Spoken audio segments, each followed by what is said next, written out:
la leyenda del teque-teque. Esta leyenda es una de las favoritas de internet. Se trata del fantasma de una chica que está partida por la mitad. Se arrastra haciendo su característico sonido, que es muy parecido al de las cigarras. Y si logra acercarse lo suficiente a su víctima, ésta será partida por la mitad, al igual que ella. Pero, ¿conoce su historia?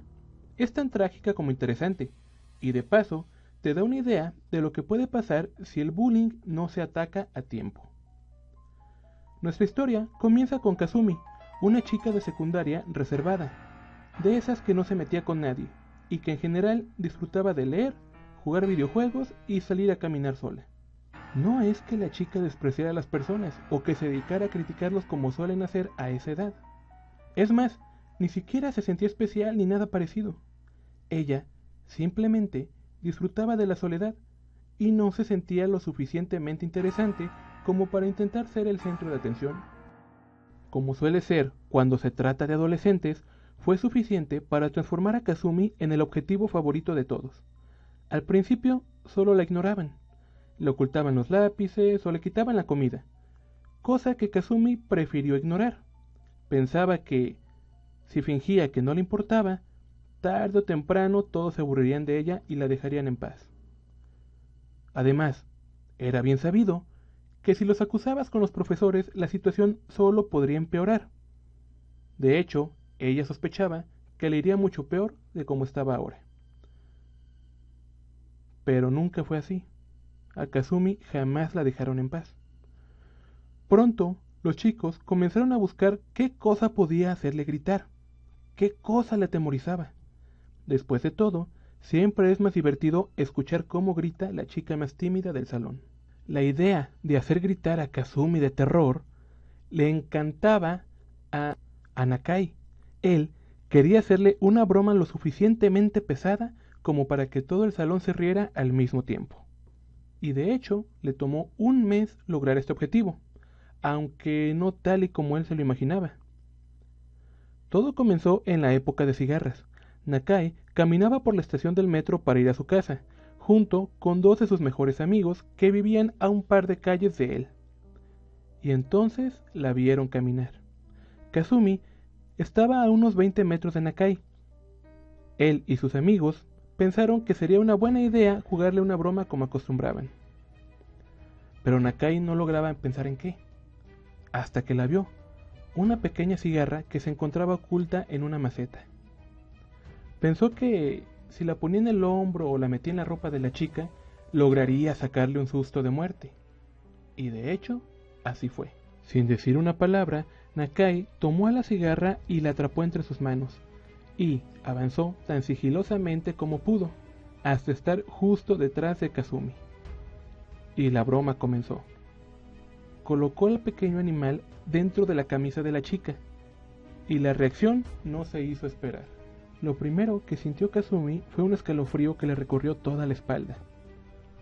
Y poco a poco el terror invadió su mente.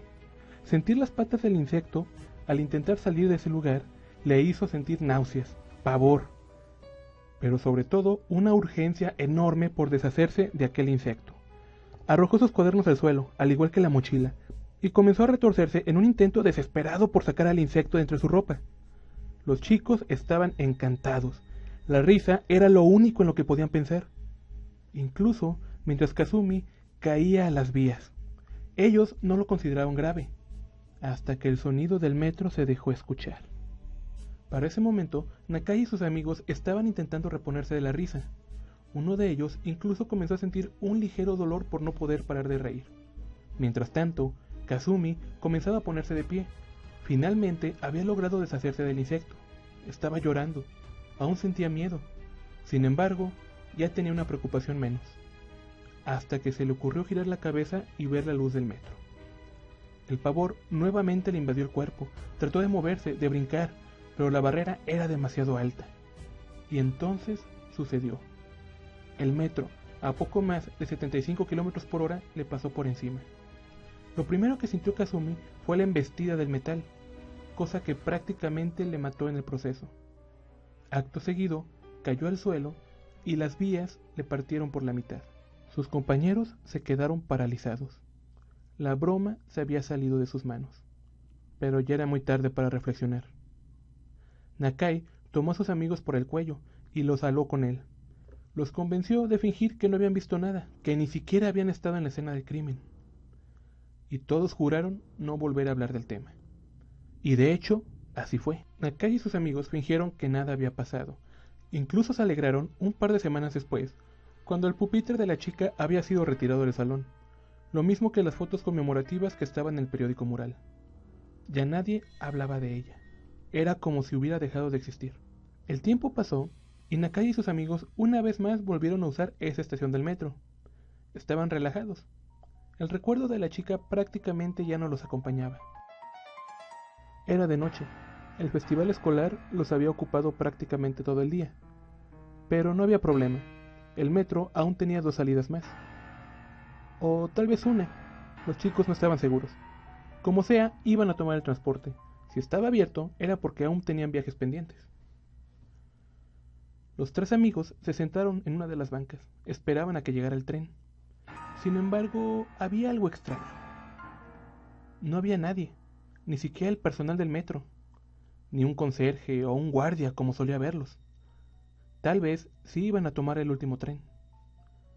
Los chicos no le dieron importancia, hasta que algo se les sumó a esa extraña situación. El sonido como de una cigarra, pero bastante más extraño. Más fuerte, pensó Nakai. Y entonces lo vieron. El fantasma de la chica estaba intentando trepar hacia el andén. Lucía extraña, pálida, y parecía que batallaba para moverse. Los 3 amigos se pusieron de pie. Intentaron huir, pero el terror se había apoderado de ellos. Peor aún, cuando la chica terminó de subir. Le faltaba la mitad del cuerpo. Nakai recordó haber escuchado las ruedas del tren pasarle por encima. Probablemente eso había sucedido. Pero, ¿por qué estaba ahí? ¿No se habían llevado el cuerpo? Es más, ¿no había fallecido? Su mente luchaba por comprender lo que sucedía. Mientras tanto, aquel fantasma se arrastraba pesadamente en su dirección. Y cuando estuvo a un par de metros de ellos, sacó una guadaña y los partió a la mitad, tal y como había sufrido aquella chica. Y sin más, el fantasma desapareció.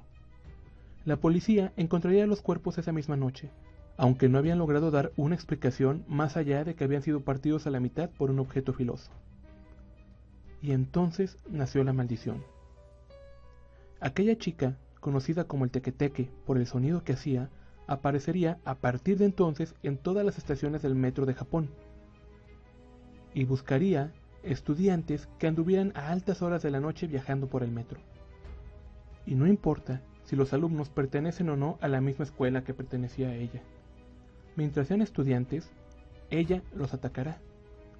Incluso si son buenos chicos, si no se meten con nadie como ella. El odio se ha apoderado de aquel ser. Y tal y como explica en la mayoría de las maldiciones en Japón, ya no importa si le debes algo o no.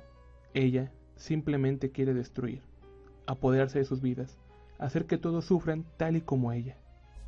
Yo soy Roland y esto ha sido Raven World. Hasta la próxima.